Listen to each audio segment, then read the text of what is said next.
నువ్వు చెప్పే ముందు ఒక వేలు చూపించే ముందు 4 వేలు చూసుకో. చిన్నపిల్లల మీద రేపులు జరిగినప్పుడు నువ్వు ఎక్కడున్నావు? చిన్నపిల్లల మీద మర్డర్లు జరిగినప్పుడు ఎక్కడున్నావు?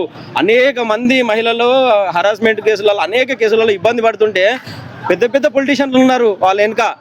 ఇప్పుడు ఆంధ్రప్రదేశ్లో చూడండి, ఆయన ఉండే ఆంధ్రప్రదేశ్లో 26,000 మంది పిల్లలు అదృశ్యమయ్యారంటున్నారు. 26,000 మంది మరి ఏరి ఇంతవరకు రాలే కదా, నువ్వు ఎప్పుడన్నా మాట్లాడావా? ఇంతమంది మహిళలు మరి ఎందుకు మాయమయ్యారు? ఎందుకు వాళ్ళ పరిస్థితి ఏంటి? అసలు వాళ్ళు ఎక్కడున్నారు? వాళ్ళు ఏ దేశంలో ఉన్నారు? వాళ్ళని ఇంకా ఏమన్నా లైంగిక దాడులు జరుగుతున్నాయా? వాళ్ళని ఏంది అసలు వాళ్ళ గురించి ఏ రోజైనా మాట్లాడా? చిన్నపిల్లల మీద కనీసం క్యాండిల్ ర్యాలీ కూడా ఏ రోజు కూడా రాని వ్యక్తి ఈ రోజు నేను మాట్లాడింది రైటే అంటే, నువ్వు మాట్లాడింది రైట్ కావచ్చు. నువ్వు ఫస్ట్ నీ గురించి నువ్వు ఆలోచించుకో. నువ్వు 7 రోజున బయటకు వచ్చినావా ఒక సంఘటన జరిగినప్పుడు? ఇప్పుడు అనేక మంది పిల్లలు చనిపోతున్నారండి, వాళ్ళ గురించి ఏ రోజు స్పందించలే. చిన్న పిల్లలు అంటే వాళ్ళకి ఏమో, ఇప్పుడు డ్రెస్ గురించి మీరు మాట్లాడారు.